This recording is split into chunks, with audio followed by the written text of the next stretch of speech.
A ver, dime, Alan, te escuchamos.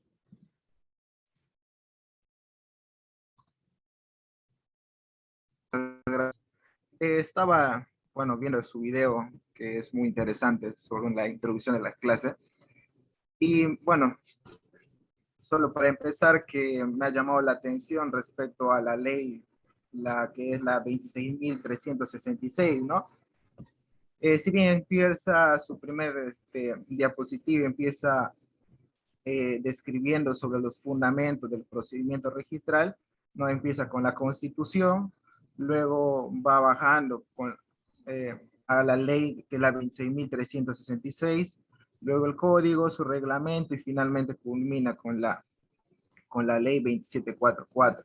Lo que me ha llamado más la atención, doctor, de estos puntos es que la ley, la 26.366, que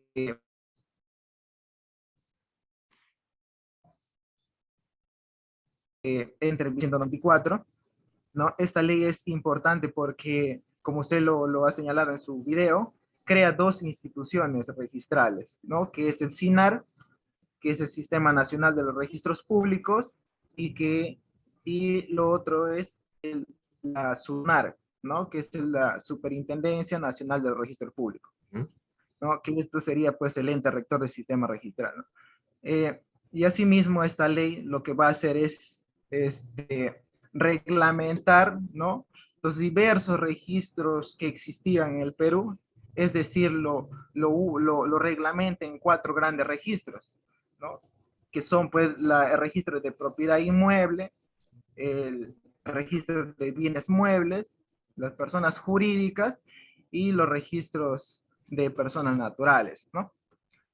Respecto a eso, eh, mm, también tengo que mencionar que lo que me llama también más la atención es que en ese primer gráfico usted señala, o mejor dicho, en la ley 26.366, eh, tres etapas, ¿no? Que es la presentación, la calificación y la inscripción.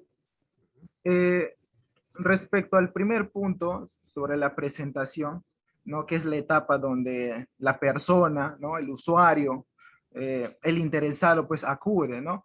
Al registro a través, pues, ya sea de la notaría o de los despachos judiciales o también administrativo, ¿no? Recurren al registro para inscribir, ¿no? Es decir, solicita pues la inscripción de ya sea esos, ya sean actos o derechos, o también podría ser los contratos, ¿no? Eh, esta etapa es muy importante porque sin ella pues no se puede empezar, ¿no? Eh, Algo también que me ha llamado la atención es, aunque esto sería una pregunta, doctor, Ya, ahora sí. respecto a los dos últimos años cuando estábamos en etapa de pandemia, ¿no? ¿No? Si bien es cierto, el usuario tiene que acercarse personalmente a hacer su solicitud, ¿no?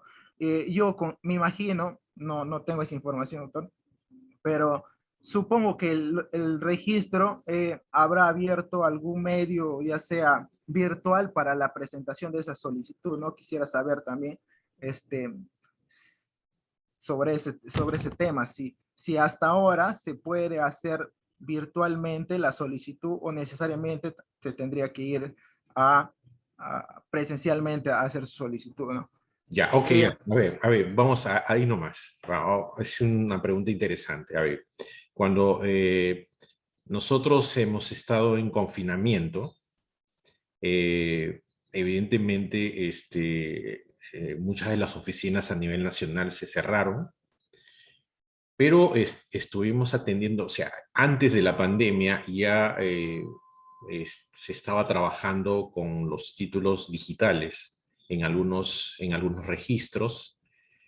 Ya se estaba trabajando el registro de poderes, y ya era exclusivamente a través de documentos digitales. Entonces, con la pandemia se ha fortalecido este tipo de presentación.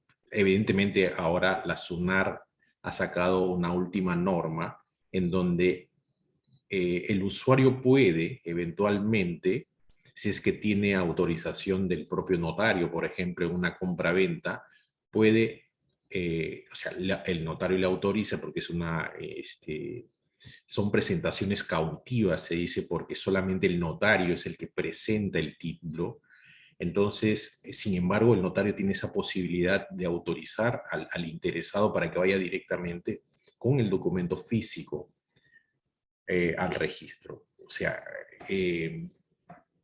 lo que le quiero decir es que en un momento la SUNAR apuntaba a que todas las presentaciones sean de carácter virtual. Sin embargo, ahora hay esta alternativa de hacerlo virtual o de manera física. Eh, eh, Ahora, el tema de la virtualidad, el tema de la pandemia ha generado que además potencie el tema de la publicidad. En la clase que hemos tenido el otro día en la universidad, yo les decía que el registro tiene básicamente dos funciones. Registrar, por un lado, actos, derechos y contratos, y por otro lado, la publicidad. Entonces, la publicidad registral también se hace de manera virtual o de manera presencial. La idea es que cada día se haga de manera virtual, por las herramientas tecnológicas que tenemos y por la seguridad también. O sea, para evitar el tema de las falsificaciones. Ahora, la presentación que se hace de manera virtual se hace directamente por las notarías. O sea, una persona particular no podría presentar un título directamente de manera virtual. Lo que se tiene que hacer es, o sea, si estás haciendo un trámite notarial, lo haces a través de la notaría. Eventualmente, en algunas zonas ya y en algunos distritos judiciales, el Poder Judicial también está presentando los partes judiciales de manera digital. Tengo entendido también que algunas entidades del Estado también ya lo van a hacer próximamente. Y creo que en algunas zonas ya se está trabajando de esa forma, de que ciertas entidades del Estado presenten de manera virtual o digital los documentos, los títulos que nosotros llamamos para su calificación y eventualmente su inscripción. Entonces, la pandemia ha repotenciado lo que era un proyecto a largo plazo de la SUNAR, a mediano y a largo plazo, pero la pandemia ha hecho que prácticamente el 80, el 90% de los actos, contratos y derechos que se inscriben en los registros públicos son de manera digital. O sea, hay un programa que se llama SID, o sea, Sistema de Intermediación Digital, que lo presentan directamente las notarías. Entonces, esta presentación se hace desde el despacho del notario y aparece en la carga del registrador para que eventualmente lo distribuya a sus colaboradores, a sus asistentes, que hacen la precalificación para luego que el registrador lo revise, lo califique y ordene, si el título está perfecto, una inscripción. Si no, en todo caso, lo que se hace es observar el título cuando la calificación es negativa. Me parece bien tu intervención, Alan. No sé, ahí lo dejamos porque hay que dar también oportunidad a tus otros compañeros. No sé si alguien más desea intervenir.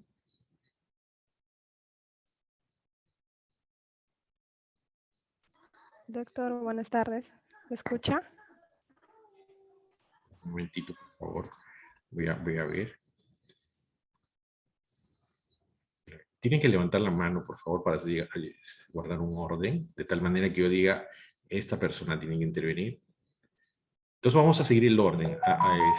Manuel Fuertes ha levantado la mano y luego no sé quién ha estado hablando. Por favor, levante la mano para dar el pase. ¿Está bien?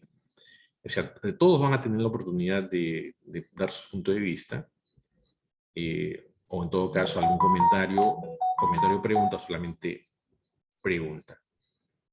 ¿Ok? A ver, por favor, Manuel Fuertes. Creo que se ha desconectado. Sí, doctor, buenas tardes. Sí, buenas tardes. Pues, antes de participar, quisiera mencionar que por muchas horas hemos tenido los usuarios, personalmente declaro una pésima red y ahora, si no es por el Wi-Fi de otra señal, no sé cómo realmente dar la conexión para, por ahora en la cual puedo dar ello. Bien, con respecto al tema tratado acerca de este procedimiento registral, considero que hay un punto muy interesante, al cual parte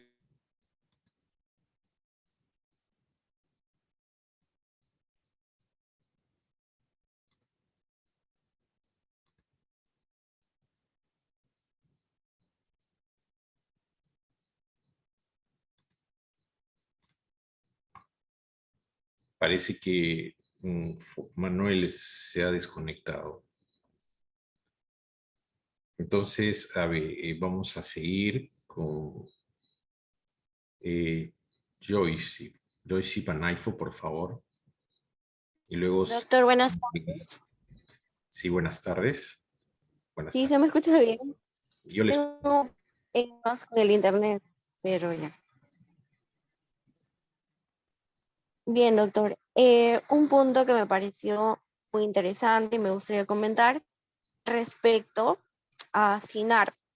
Bueno, en primer lugar, la historia de los registros públicos en Loreto tiene más de 100 años. Exactamente es en el año 1896, en donde se instala el exitoso registro público. Ahora, dentro de los fundamentos de los registros públicos se encuentra la ley 26.366, el cual considero que es sumamente importante porque ha dado los instrumentos para la modernización de los registros públicos, creándose de esa forma el SINAR y la SUNAR. Dentro de este punto cabe mencionar que las tareas de registro público consisten en inscribir títulos, es decir, actos y contratos, y también publicitar lo inscrito, lo cual conlleva a que se dé seguridad jurídica. Como usted mencionó en el video, si bien es cierto, no todas las personas están obligadas a que cuando tengan una propiedad la inscriban. Sin embargo, al hacerlo, tienen seguridad jurídica y corren menos riesgos. Dentro de los registros que conforman registros públicos, tenemos 4 grandes registros que con esta ley se han podido organizar mejor, dentro de los cuales tenemos, en primer lugar, los registros de las personas naturales, a través del cual se inscriben o es el responsable de la inscripción y publicidad de actos y contratos referidos a personas naturales, como es el caso de registro de mandatos y poderes, de sucesión intestada, el registro de testamentos. También encontramos el registro de personas jurídicas, las cuales están organizadas en función de un ente societario y de un ente no societario, el cual implica abrir una partida por cada persona jurídica que se inscribe. Cabe recalcar que con la primera inscripción, la organización adquiere personalidad jurídica. Otro de los registros tenemos el de la propiedad inmueble, en la cual se anota la primera inscripción de un predio, dentro de los cuales podemos encontrar el registro de predios, también el registro de derechos mineros, el registro de áreas naturales protegidas. Y finalmente tenemos el registro de bienes muebles, dentro de los cuales el registro de propiedad vehicular es aquel que es más importante, puesto que tiene mucha demanda. Bueno, Eso es mi aporte, doctor.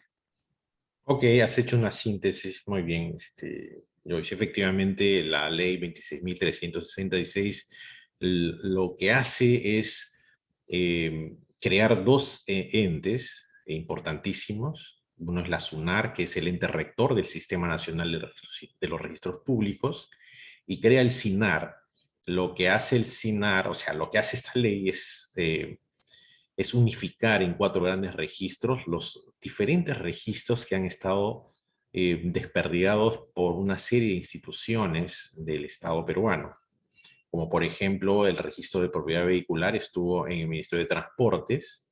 Creo que les comenté también que el tema de los vehículos menores estuvo a cargo de la municipalidad.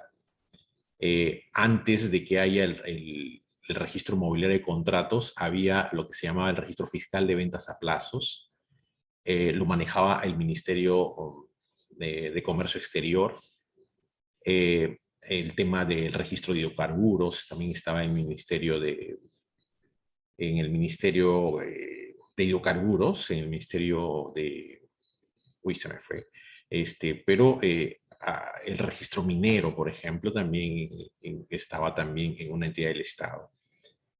Y si ustedes revisan el Código Civil, porque van a estudiar un curso de Derecho Civil 9, me parece, si ustedes revisan el Código Civil también hay una serie de registros y no están unificados como lo hace esta ley. Entonces, ahora, la idea de, o sea, cuando se dio esta ley era una cuestión importante en el sentido de que veníamos de un tránsito, antes se llamaba ONAR, un tiempo el registro ha estado manejado por el Poder Judicial, eran los vocales de la Corte los que inspeccionaban los trabajos de los registradores, luego pasó al Ejecutivo, es una historia muy larga, como lo dijo bien Joyce, ¿sí? O sea, pero con esta ley lo que se hace es modernizar, o sea, la idea era modernizar el registro. El registro era, antes de la SUNAR, o sea, de la SUNAR de esta ley, el registro era una de las entidades más corruptas que había en el país. Si ustedes revisan la historia, un poquito atrás se van a dar cuenta que eso era así. Entonces, la idea era modernizar el registro. El año 94, yo recuerdo trabajaba en Lima, depuraron a todos los registradores que trabajaban ahí y entró una camada de registradores que ahora bordean, o sea, son de mi generación prácticamente, un poquito más de 50, 55 años. Pero entraron muy jóvenes algunos a trabajar en el sistema registral desde Lima y también en todas las regiones. Lo paradójico de esto es que cuando se dio esta ley había un proyecto de regionalización en el país y por eso en un principio el sistema nacional había 13 zonas o 13 regiones registrales. Eso ahora se cambió a zonales. Era diferente. Yo creo que ahora se necesita una nueva ley para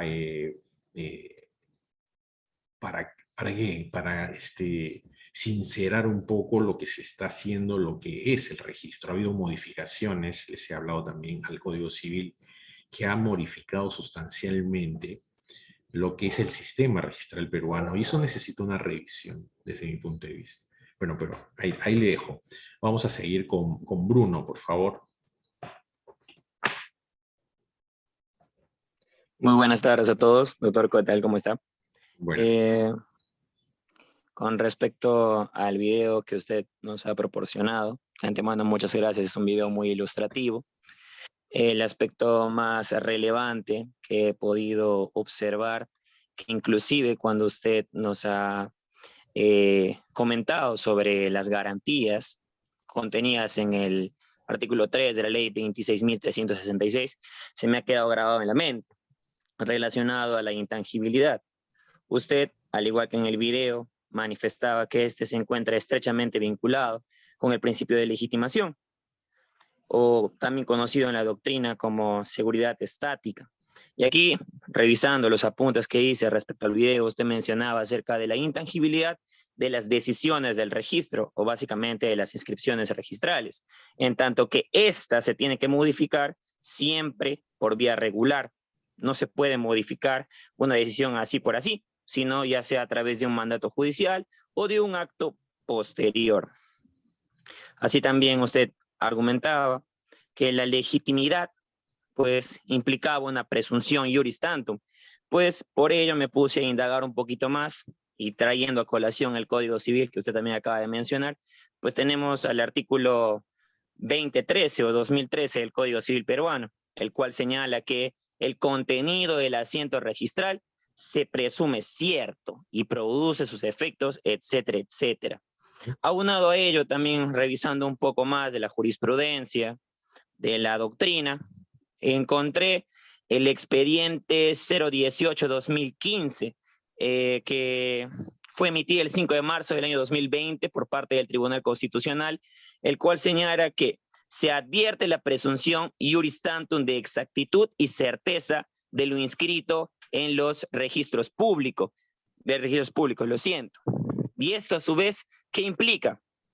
Pude hacer una pequeña evaluación y análisis de lo señalado y pude concluir que pues el principio registral de legitimación exige que los registradores efectúen esta calificación registral con mayor cuidado, con mayor amplitud, porque la calificación que ellos hacen y su posterior inscripción tiene efectos muy fuertes, como usted también lo indicaba en la clase anterior. La calificación implica una evaluación rigurosa de aquellos documentos que son presentados en la solicitud de inscripción.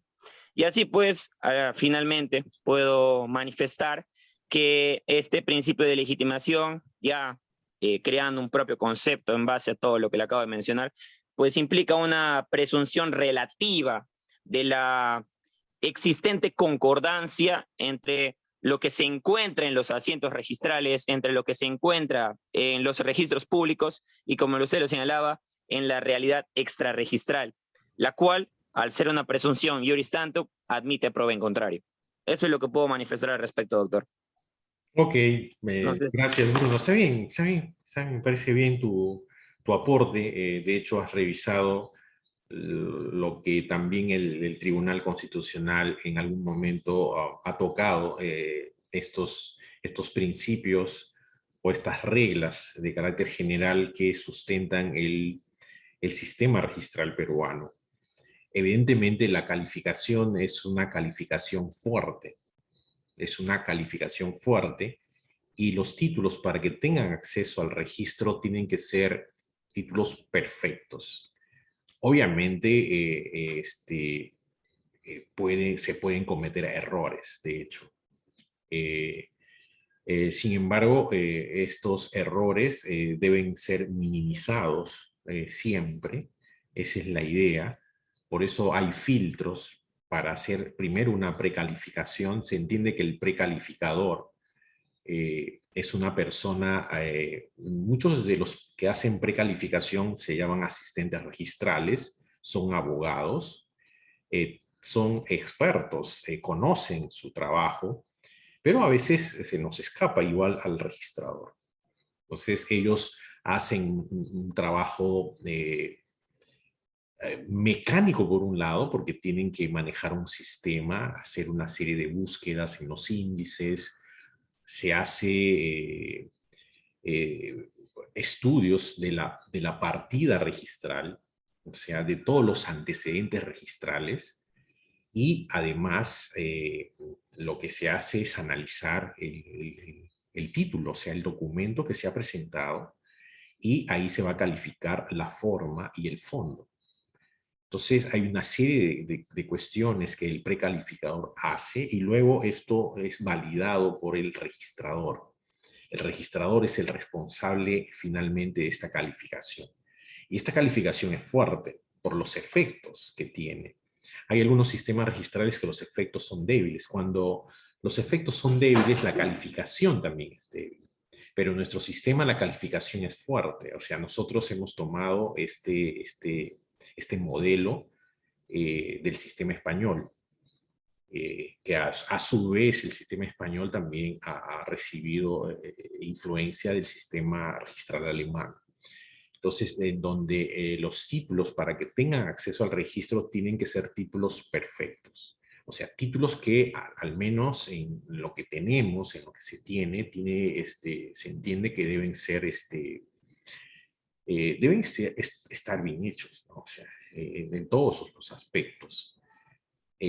Ahora, es una cuestión interesante el tema de los niveles que hay en el registro con respecto a muchas veces a los errores que se puedan cometer en el registro.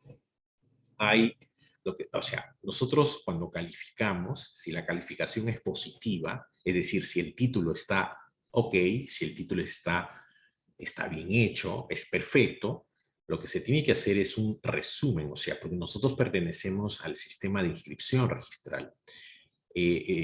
No somos archivadores, como en el sistema francés, que solamente se archivan títulos con una calificación muy débil, si se quiere. En cambio, nosotros hacemos eso y redactamos un asiento. Entonces, muchas veces los errores que se generan en el registro es porque hay inadecuación. O sea, no hay concordancia entre el asiento que ha hecho el registrador con el título archivado. Entonces, ahí hay una inadecuación y eso se tiene que corregir. Por otro lado, muchas veces puede ser que todo esté bien, ¿no? El asiento esté bien, es concordante con el archivado, pero muchas veces esta realidad registral, o sea, no concuerda con la realidad extrarregistral, que muchas veces el registro no lo conoce. O sea, para corregir estos errores, se tiene que, en principio, presentar un nuevo título rectificatorio, un título que lo modifique. Como bien se ha dicho, hay este principio de legitimación que hace que se presuma que la inscripción es cierta y es exacta, además. ¿Ok? Bien, vamos a seguir. Ahora, Blanca, por favor. Sí, doctora, buenas tardes. Quisiera saber si me está escuchando. Okay. Durante el video se ha mencionado respecto a una tacha procesal y respecto a tachas sustantivas. Yo quisiera saber cuándo estamos frente a una tacha procesal y cuándo estamos frente a una tacha sustantiva. Ya, ok. A ver, cuando la calificación es negativa, nosotros podemos encontrarnos frente a observaciones que hace el registrador que se pueden subsanar, o sea, que se pueden corregir. Pero también hay observaciones que no se pueden subsanar, que no se pueden corregir. Entonces, cuando las observaciones que hace el registrador son subsanables, entonces se observa. Sin embargo, cuando las observaciones son insubsanables, como por ejemplo, le voy a poner un caso. Según la ley y el reglamento de la ley de sociedades y el reglamento de sociedades, no es un acto inscribible la transferencia de acciones de una empresa, o sea, de una sociedad anónima. Es un acto no inscribible. Entonces, muchos notarios presentan estas transferencias porque los accionistas pueden mutar, o sea, de una empresa, puede haber transferencias, puede haber compraventa de acciones. Estas acciones, cuando se hacen una compra-venta, se tiene que inscribir en el libro de matrícula de acciones que tiene la empresa, que debe tener la empresa. Por ello es que no se inscribe, porque es una sociedad anónima, es una sociedad de capitales, no de personas. Entonces es un acto no inscribible. Si se presenta, por ejemplo, una compra-venta de acciones para inscribir esta transferencia es un acto no inscribible y por tanto se hace la observación pertinente y ese problema de la no inscripción hace que la observación sea insubsanable.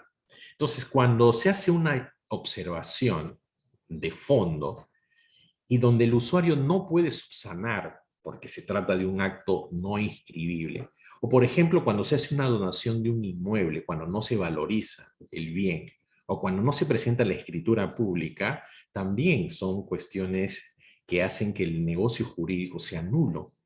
Y por tanto, se dice observaciones insubsanables. Entonces, cuando la observación es insubsanable, lo que se hace es la tacha sustantiva, ¿correcto?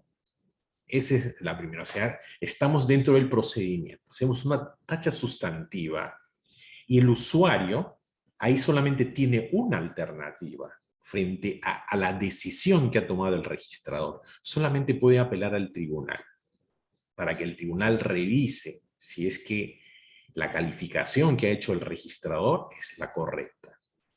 Ese es lo que se llama la tacha sustantiva, o sea, de plano se deniega el acceso al registro de ese acto. Ahora, cuando se habla de una tacha de carácter procesal, estamos frente a una situación en donde se ha hecho una observación de un defecto subsanable. Se hace la observación y el defecto es subsanable, es decir, el usuario, el interesado, los otorgantes pueden corregir eso. Entonces, el siguiente paso, el usuario tiene dos alternativas o hasta tres alternativas. El usuario, cuando le hacen una observación de carácter subsanable, puede hacer lo que le está diciendo el registrador, le pide una documentación, le pide una aclaración. El usuario hace y se levanta la observación y se inscribe. El usuario puede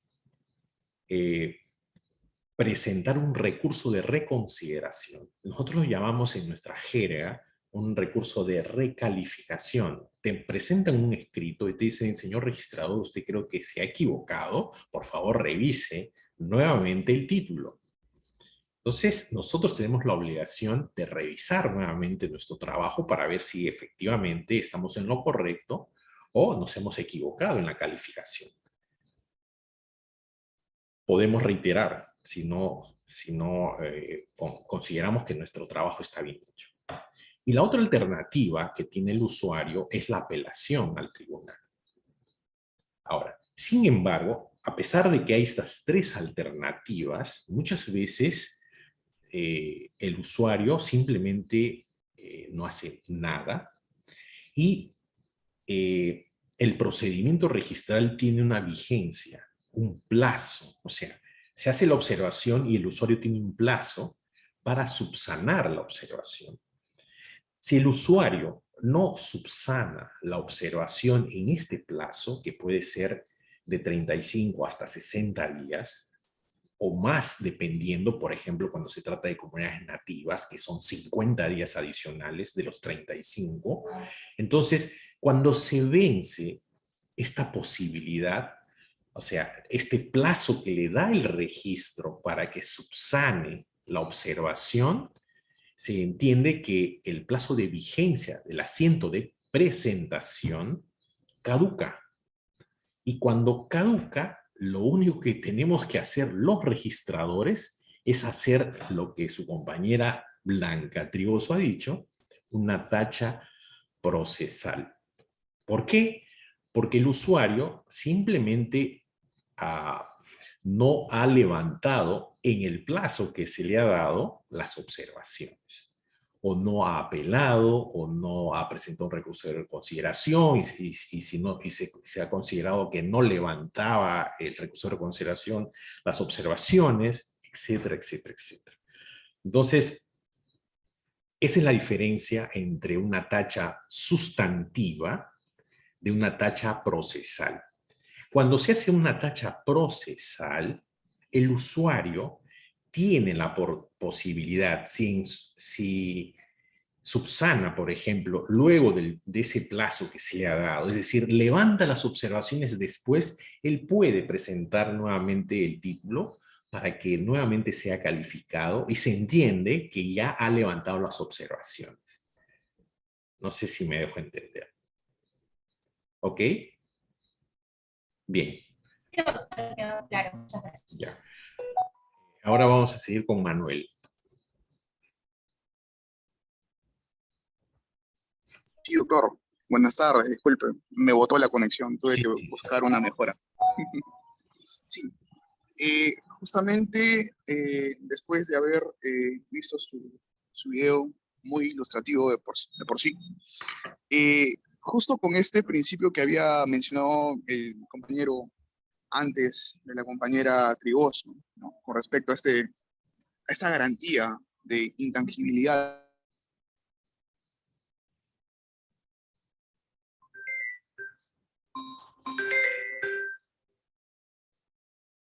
Usted mencionó pues que no se puede modificar una decisión registral, pues salvo que esta sea por mandato judicial, ¿no? Ante el Poder Judicial, ¿no? Ante la actuación de un juez, ¿no? Dentro de un proceso, o de un acto posterior, ¿no? Que modifique este acto inscrito, ¿no?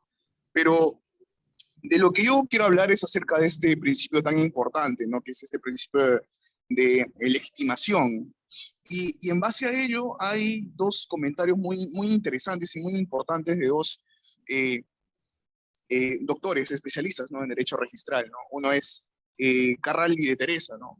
Que menciona pues de que este principio de legitimación, ¿no? Es emparentado, ¿no? En que lo legítimo, ¿no? Es lo que está conforme a las leyes, es genuino, que es verdadero, ¿no? Es legítimo, ¿no? Lo que ha sido completado, lo que ha sido beneficiado con justamente presunción de existencia, con presunción de integridad, ¿no? De exactitud, que le concede pues a esto una mayor eficacia jurídica, ¿no? Mientras que Landaria, ¿no? Dice que esta legitimación es el reconocimiento hecho por la norma jurídica, ¿no? Del poder de realizar, ¿no? Un acto jurídico con eficacia. Y justamente en ello se menciona de que esta legitimación, ¿no? Que va de la mano con este principio de intangibilidad dentro del procedimiento registral, nace, ¿no? Con el asiento o con la anotación, ¿no? En el registro. Y acá justamente se toca, ¿no? Ese tema de la intangibilidad, de esa garantía, ¿no? Puesto de que mientras que no se pruebe, ¿no? La inexactitud del inscrito frente a lo real, prevalece lo que se encuentra asentado. Y ahí justamente se valora justamente, ¿no? Esta independencia que tiene el registrador para poder tomar esas decisiones. Entonces, de ello se puede inferir, pues, que lo inscrito es eficaz. Y asimismo, esto, pues, como usted mencionó en su video, pues crea una presunción juris tantum, ¿no? De que no se puede, ¿cómo se llama? De que ese titular, pues, es un titular real, ¿no? Entonces, es interesante y es importante que en todo este procedimiento registral, ¿no? Se tenga justamente como piedra angular, ¿no? De todo lo ya mencionado, ¿no? Este principio tan importante. Pero en algunos casos, ¿no? En los cuales, pues, se pueda afectar, ¿no? Este interés, ¿no? De un ajeno, ¿no? Pero esta presunción de que era juris tantum, que protegía al titular, ¿no? Justamente de este bien, pues esto se vuelve un principio juris et jure, ¿no? Que en la cual pues no se va a admitir prueba en contrario, puesto de que ya existe una legitimación anterior. Quisiera, por favor, si es que me pudiera explicar, ¿no? Como una pequeña consulta, ¿no? Acerca de esta situación, ¿no? Cuando un tercero ajeno a ese proceso quiera pues interponer o quiera solicitar alguna información o pues en todo caso, ¿no? frente a la decisión de este registrador. Ya, ok. Sí, efectivamente el tema de la legitimación hace que lo inscrito se presuma que produce, o sea, primero sea cierto, sea válido y por tanto produce los efectos. Y ahí estamos frente a lo que se llama también en la doctrina registral la seguridad estática. Cuando se hacen negocios jurídicos en base a la fe del registro, o sea, en base a la información que te da el registro, y uno celebra el negocio con esa información dada por el registro, entonces ahí aparece el tema de la seguridad dinámica. Lo que se protege es el tráfico jurídico. O sea, la movilización del tráfico, no solamente jurídico, sino también del tráfico de capitales, del comercio, el tráfico de patrimonial. Entonces, cuando en base a la información dada por el registro, el usuario realiza un negocio jurídico e inscribe, porque no solamente, o sea, la fe pública registral, que viene a ser el tema de la seguridad, en este caso dinámica, lo que o sea, lo que hace el registro, o sea, el registro te va a proteger en la medida, de acuerdo al Código Civil, que se den ciertas condiciones, que sea oneroso, que se inscriba. Porque si tú has hecho la información, o sea, has sido diligente, has ido al registro, has pedido información, te han dado la información correcta, a menos lo que está en el registro, y se presume que es exacto, que es válido, que produce todos los efectos, entonces yo en base a eso hago el negocio, pero yo no inscribo mi negocio jurídico, mi transferencia, mi compra-venta. Yo no lo inscribo, no tengo fe pública. Entonces, para que haya fe pública tiene que ser el título oneroso, tiene que hacerse en base a lo que, o sea, la transferencia tiene que hacerse en base a quien está legitimado de acuerdo al registro para que pueda hacer la transferencia. Tiene que ser inscrito. Entonces, esos requisitos se necesitan para que haya fe pública y por tanto, en ese momento, la presunción, se hace una presunción de jure, o sea, que ya no se va a discutir el asunto, o sea, en sede registral. Se podría discutir eventualmente. El tema de la fe pública, siempre lo decimos nosotros en el registro, es un tema más extrarregistral. O sea, es un principio registral, pero que se discute en sede judicial. O sea, porque ahí evidentemente se podía desvirtuar, se podía probar de que no había fe pública, o sea, que no había la fe registral, de que el interesado sí tenía conocimiento de las anomalías del vendedor, o sea, un vendedor falso, un vendedor que no era el verdadero propietario, el que te está vendiendo.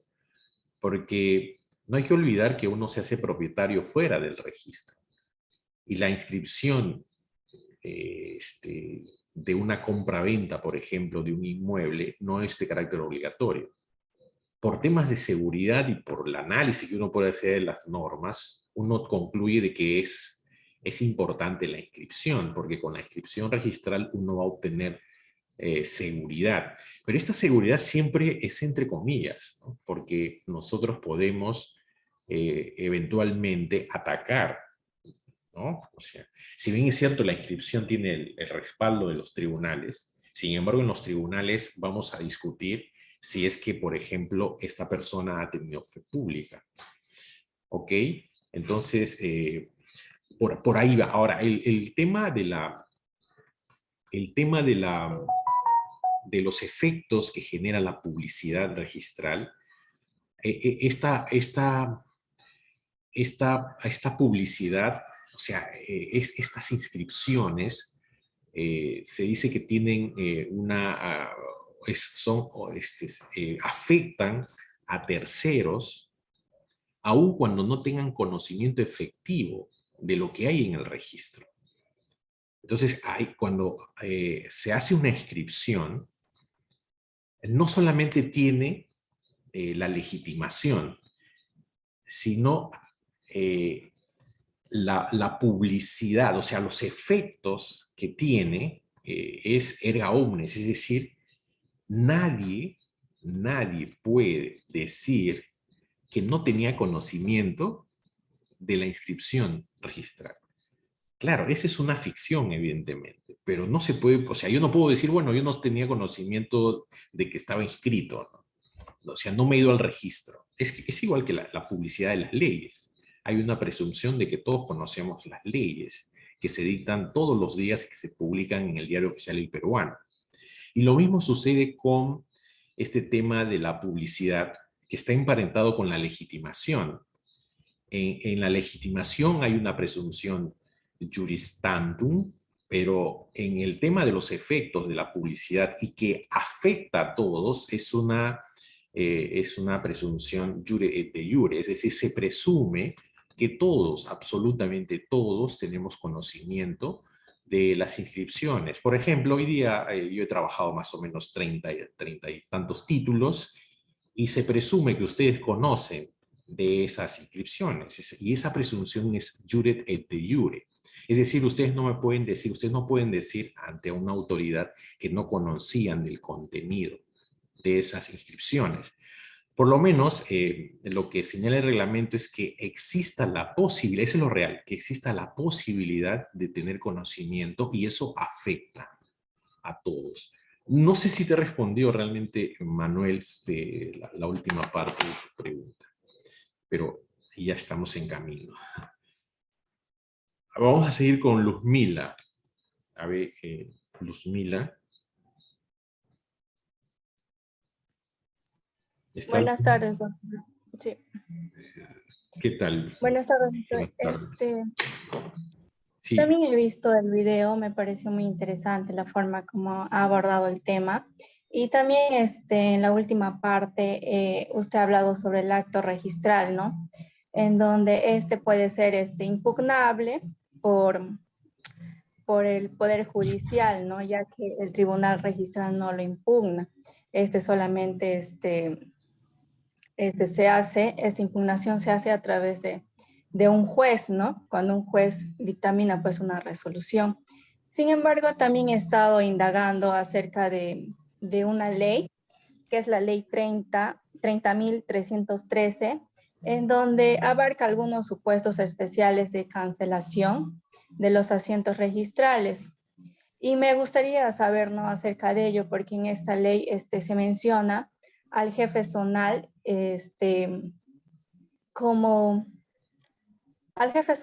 como autoridad competente para resolver este tipo de solicitudes de cancelación de asientos, y que este jefe pues en un plazo perentorio va a emitir una resolución, ya sea para que el registrador pueda extender el asiento de cancelación o la tacha de la solicitud de cancelación.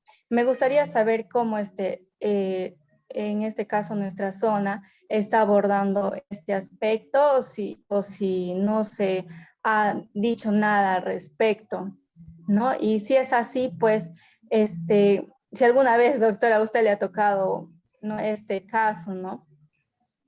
Sí, a ver, vamos a poner un contexto. Esta ley se dio, ¿se acuerdan del caso? Ay, se me fue el nombre de un tipo que estaba... Ustedes conocen Lima, ¿no es cierto? Ustedes se han ido por Limatambo, ustedes conocen San Borja, hay un polideportivo, me parece. Hubo un famoso caso de un tipo que, o sea, era una organización criminal en donde estaba involucrado incluso el superintendente de los registros públicos y terminó en la cárcel, el superintendente, y con un registrador también que terminó en la cárcel. O sea, se estaban haciendo suplantaciones, estaban haciéndose transferencias en virtud de, sobre todo, yendo a estos famosos arbitrajes, porque los laudos arbitrales también tienen efectos de sentencia. Entonces, más o menos el contexto era de que había muchos fraudes registrales. Entonces, había suplantaciones, falsificaciones, que es parte de la realidad, nuestra realidad lamentable. Entonces, o sea, para contrarrestar el Estado peruano, el Parlamento, el Congreso dio esta ley para que se pueda, a solicitud de los otorgantes, por ejemplo, de un funcionario público, de un notario que ha sido sorprendido o suplantado, o sea, solicite, o sea, porque muchas veces, más o menos le planteo la figura. O sea, le falsifican a un notario, que es muy difícil ahora por el tema de la intermediación digital, de los documentos digitales que se tienen que presentar de manera digital y no presencial. Pero la SUNAR lamentablemente ha sacado una norma de volver a esta cuestión mixta. Entonces ahí siempre se pueden prestar a fraudes y siempre el delincuente está un paso más allá que las autoridades.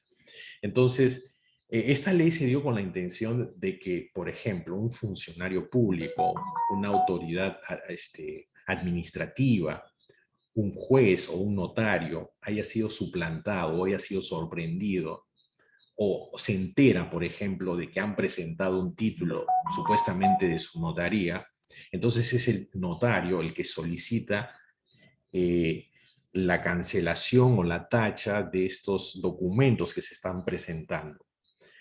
Ahora, Luzmila señala, ahora, evidentemente hay algunas normas que están ahí, pero que en nuestra zonal, sobre todo en Iquitos, prácticamente son casos excepcionalísimos. Esta ley es del año 2014, si no me equivoco, 13 o 2014, ya va a tener 10 años. Y en esos 10 años, creo que una o dos veces se me ha presentado estas solicitudes.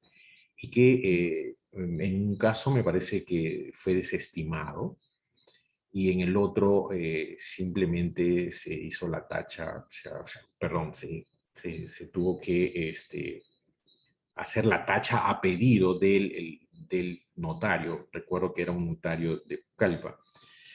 O sea, para que se den cuenta de que muchas de estas situaciones que se puedan dar de estos fraudes que se pueden hacer y que se utilice el sistema registral para hacer estos fraudes, entonces definitivamente todo lo que se está haciendo a partir de la intermediación de los documentos, o sea, de la intermediación digital, hay mucha más seguridad. Lo que les puedo decir es que muchos de los fraudes, o sea, el delincuente, bueno, se inserta también en las notarías. O sea, muchos de los fraudes nacen de los propios trabajadores de las notarías. Y a veces los notarios, lo que sabíamos, lo que siempre es una cuestión que en verdad solamente los trabajadores de las notarías lo pueden decir, pero nosotros siempre, al menos a nivel del registro, comentábamos y a veces entre abogados, de que dentro de una notaría, antes que haya toda esta situación, hay uno, dos o tres que hacen la firma exacta del notario.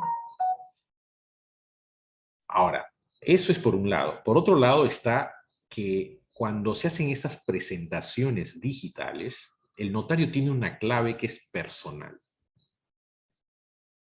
Pero los notarios, lo que hemos podido ver también en la práctica, es que los notarios, estas claves, estos passwords que son personalísimos, también lo dan a sus trabajadores.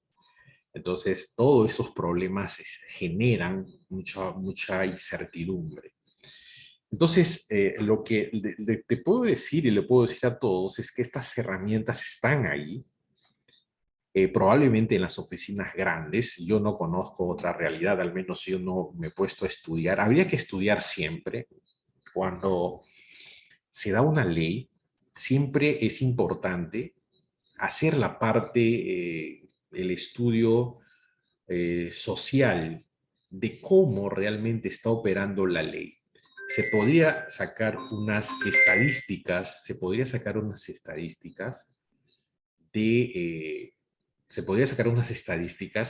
de cuántas, la SUNAR debe tener esta información, de cuántas solicitudes se han hecho en virtud de esta ley para evitar los fraudes. Entonces, eso podría ser, por ejemplo, un trabajo de investigación y ver si realmente esta norma ha venido a solucionar el problema de los fraudes registrales. Pero lo cierto es que los propios funcionarios, los notarios, funcionarios públicos y eventualmente los jueces podrían solicitar primero solicitar la tacha, y si ya está inscrito, esa es una excepción al tema de es una cuestión bien, a veces complicada de explicar, pero que, o sea, cuando uno dice en teoría, bueno, tiene respaldo en los tribunales, pero si se hace toda esta indagación, es el jefe zonal el que podría eventualmente ordenar la cancelación incluso de una inscripción que se haya hecho con fraude. ¿Ok? Eso es lo que te puedo contestar, Luzmila, con respecto a tu pregunta. Y a decir verdad, esta ley tiene ya casi 10 años y al menos yo no sé si mis otros colegas registradores sí han tenido. Yo creo que en estos 10 años solamente 2 casos he tenido en aplicación de esta ley. Para que se den cuenta que a veces las cosas no, o sea, o se evitan o no simplemente están ahí, ¿no? O sea, normas que a veces no funcionan o simplemente son inaplicables porque no se está presentando cuestiones, o sea, los supuestos que la norma está describiendo, que se podrían dar en la realidad. Ahora vamos a seguir con Nelson, por favor. No te estoy escuchando bien, Nelson. Hola. Bien. Primero que nada, saludar a todos mis compañeros y también y felicitarla, ¿no? Por el canal que tiene contenido muy interesante y que puedo revisar en estos días. Primero que nada, pues quiero mencionar, ¿no? Los pasos de los cuales se siguen para el proceso de inscripción de los documentos, ¿no? Lo cual empieza con la presentación, la calificación y termina con la inscripción, siendo usualmente el último paso, ¿no? Con el cual acaba este proceso. Sin embargo, también, como usted ha mencionado en el video, también puede terminar justamente con el plazo del vencimiento de la presentación del asiento, ¿no? El cual por regla general siempre son 60 días. Esto ocurre pues cuando el título ha sido observado y el usuario pues tiene que resarcir esas observaciones, ¿no? Sin embargo, si no lo resarcir esas observaciones dentro del plazo establecido, pues culmina el proceso de inscripción, ¿no? Ahora, hablando de la inscripción propiamente dicha, usted menciona la existencia pues del sistema de registros públicos, el SINAR, dentro del cual pues existen 4 grandes bloques, el cual está compuesto por registro de personas naturales, registro de personas jurídicas, registro de propiedad inmueble y registro de bienes inmuebles, donde en el registro de personas naturales pues se registran mandatos, poderes, también registro de sucesiones intestadas, registro de testamentos y revocatoria del testamento, también referencia de herencia, registros personales, entre otros tipos también de registros. De ya se menciona de registro de comerciantes, que últimamente está en desuso y esos 20 años de registrador solo ha tenido 2 casos. Esto se rige básicamente por el principio de folio personal, es decir, cada título tiene una numeración establecida.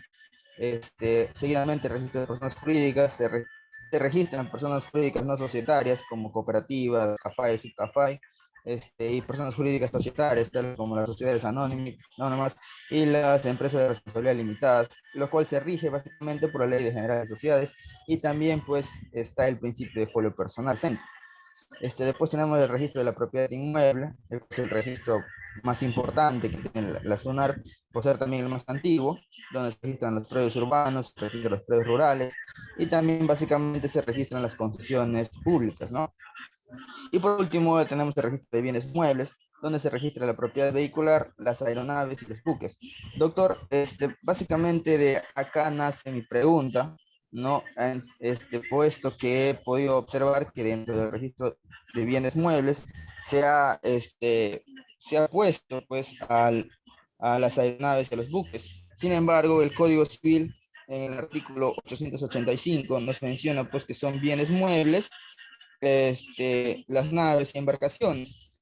Quisiera saber, doctor, perdón,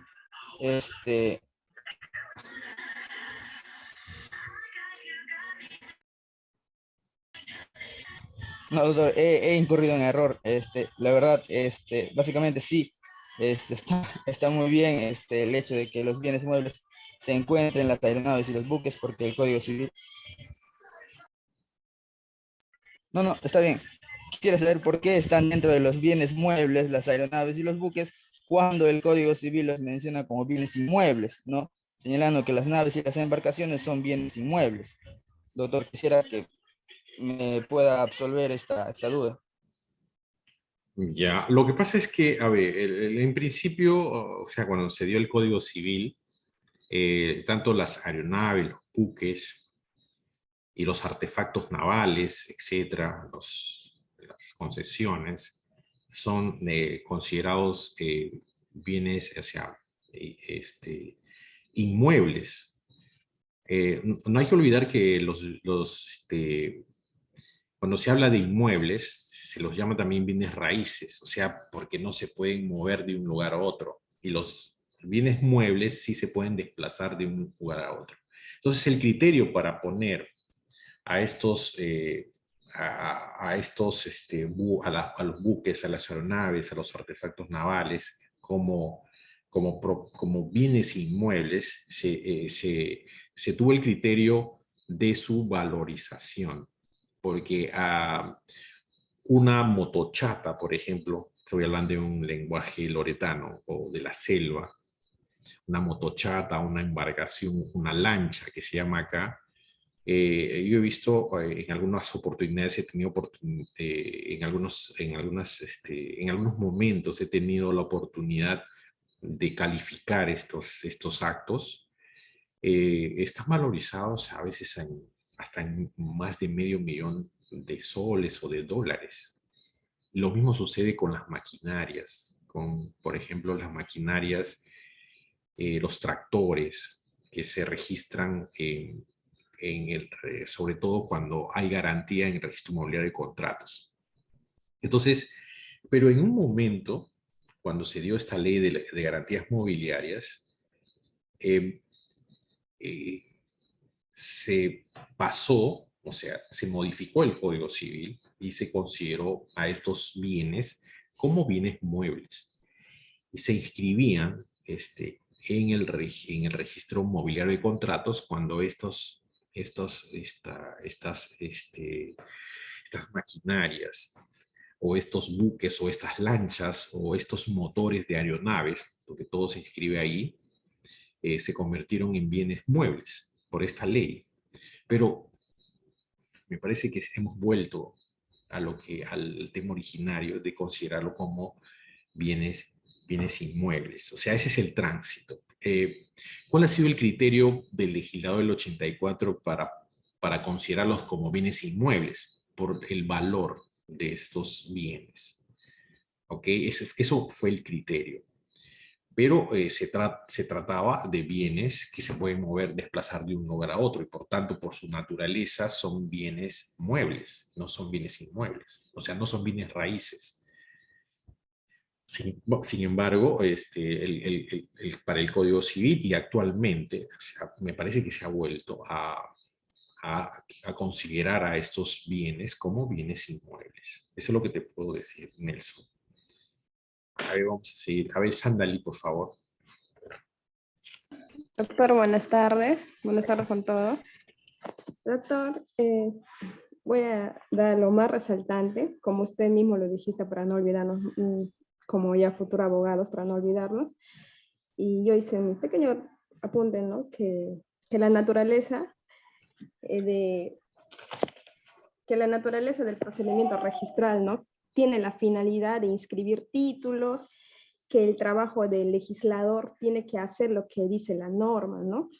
Y también la tarea de los registros es inscribir y dar publicidad. Quisiera hacerle, doctor, una pregunta. ¿Ya? Estaba viendo el video, no sé si eres mucho molestia, pero quiero que me puedas explicar bien, porque en el recurso de recalificación, estaba escuchando que usted dijiste que se puede presentar hasta el último día, pero no está sujeto a este plazo. Si me puedes explicar eso, por favor, doctor. Gracias. Ya, lo que pasa es, en la diapositiva, en la primera, bueno, se ve cuáles son los fundamentos del procedimiento registral. Yo señalo en último lugar a la ley administrativa general, o sea, la ley 27.444. En esta misma ley se reconoce que el procedimiento registral es un procedimiento especial. ¿Ok? Entonces, si ustedes no sé si ustedes ya están terminando, habrán estudiado el curso de Derecho Administrativo. Al menos cuando yo estudié el Derecho Administrativo, estudiamos la parte general y luego estudiamos el procedimiento administrativo. Imagínense que no había esta ley todavía. Entonces, dentro del procedimiento administrativo general, el usuario, cuando por ejemplo hace una petición, una solicitud a la autoridad administrativa y la autoridad administrativa deniega esta solicitud o el reconocimiento de un derecho, el usuario, el administrado en este caso, tiene la potestad de presentar un recurso de reconsideración dentro de los 15 días, si no me equivoco, señala la ley. Entonces, eso no funciona en el procedimiento registral. Porque hay he leído algunos artículos de algunos abogados, de algunos estudiosos que yo no estoy de acuerdo. O sea, porque el usuario no tiene 15 días para presentar lo que nosotros lo llamamos, reconsideración se llama en la ley administrativa, nosotros lo llamamos recalificación, que viene a ser un recurso de reconsideración entre comillas, en la práctica. O sea, ¿por qué? Porque esta recalificación que viene a ser una reconsideración no está sujeto a este plazo de los 15 días que señala la ley administrativa general. Porque el usuario, si por ejemplo hoy, 1 de julio, se le vencía el plazo de subsanación a un usuario, el usuario bien hubiera podido presentar una recalificación, o sea, no subsanar. Ya les he dicho que el usuario tiene hasta 3 alternativas. Hace lo que dice el registrador, presenta una recalificación o apela. Entonces, tienes un plazo. Y ese plazo es un plazo perentorio. Ese plazo, si en ese plazo no subsanas, la observación va a devenir finalmente en una tacha procesal, que lo he explicado. Entonces, cuando se da esta situación, yo puedo presentar, o sea, yo no hago lo que dice el registrador. Entonces, hoy, 1 de julio, se está venciendo el plazo para subsanar, o sea, el defecto. Pero yo creo, hago el análisis con mi abogado, y yo mismo que conozco el asunto, digo, no, el registrador se ha equivocado. Entonces yo puedo presentar el último día este recurso de recalificación, le llamamos, un pequeño escrito que hace el interesado y dice, señor registrador, sírvase recalificar el título y muchos argumentan, o sea, muchos presentan un escrito dando sus argumentos por qué considera que el registrador se ha equivocado en la calificación. Entonces, este recurso de recalificación es evaluado por el registrador. Una vez que hoy se vence, el registrador tiene 5 días luego ya se caduca el asiento de presentación. Yo lo presento el 1, 4, 5, 6, o sea, de la siguiente semana pasan 5 días, hasta el día viernes el registrador tiene que pronunciarse. O dándole la razón al usuario, o sea, dándose cuenta, sí, efectivamente nos hemos equivocado y considera que debe inscribirse el título, que el título está perfecto, lo inscribe. O en todo caso, lo que hace el registrador, que puede ser incluso al 5.º día, decirle, ¿sabe qué? Reitero la observación porque su escrito no da mérito a levantar las observaciones hechas en la esquela de fecha tal. ¿Ok? Entonces, de eso se trata esta cuestión de la que nosotros en nuestra jerga le llamamos, la jerga registral, le llamamos recalificación. Pero en la práctica, o sea, viene a ser lo que se llama el recurso de reconsideración que se presenta a la misma autoridad administrativa que ha resuelto. Pero es difícil, ¿ah? Claro, el abogado tiene el derecho de pataleo, ¿no? O sea, hacer el pataleo, a ver, o sea, y se le presenta a la misma autoridad. Pero si la autoridad ha visto la cuestión como negro y el usuario dice que es blanco, es muy probable que el registrador siga con lo negro, ¿eh? O sea, siga sosteniendo su propio punto de vista. Y yo pienso que no se debería. Lo que pasa es que cada usuario, cada persona, a veces detrás hay abogados, tienen diferentes estrategias. Yo siempre recomiendo que el registrador es primera instancia, no tiene la última palabra. El trabajo de registrador, la calificación del registrador puede ser enmendado por el tribunal registral. El tribunal registral nos puede enmendar la plana a nosotros, a veces equivocadamente, ¿eh? Nosotros, al menos en el registro, hemos visto resoluciones descabelladas que hace el tribunal registral. Porque igual son abogados como nosotros, igual se pueden equivocar y uno puede estar equivocado. No necesariamente tres sean dueños de la verdad, pero se tienen que respetar las reglas. Entonces es una segunda instancia y si ellos te dicen que estás equivocado y tienes que escribir, lo tienes que hacer, no queda otra. O sea, eso es este tema de la recalificación o recurso de reconsideración que para mí no existe en el procedimiento registral porque no estamos sujetos a la ley, esta ley 27.444, pero en la práctica lo que hacen los usuarios es no respetar estos plazos, pues yo lo puedo presentar después de los 15 días que señala la ley.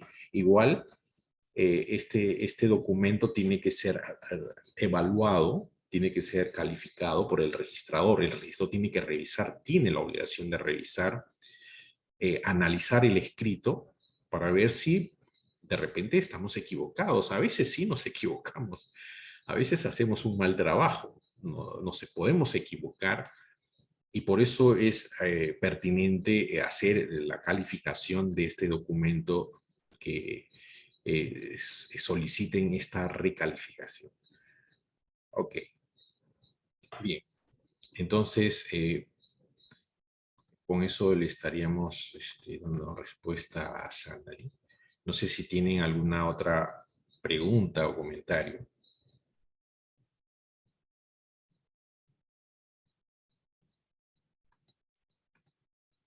Bien. Entonces, si no hay preguntas ni comentarios, lo que voy a hacer es pasar la lista de asistencia, ¿ok? Para terminar la clase y la sesión de hoy. Es una sesión accidentada, todo el día ha habido problemas con el internet.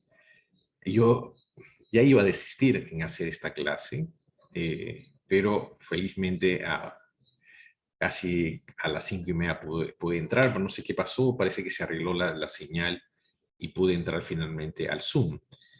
Entonces vamos a terminar la clase con el tema de la asistencia, ¿ok? Entonces, por favor, atentos que voy a pasar lista. Entonces, ahora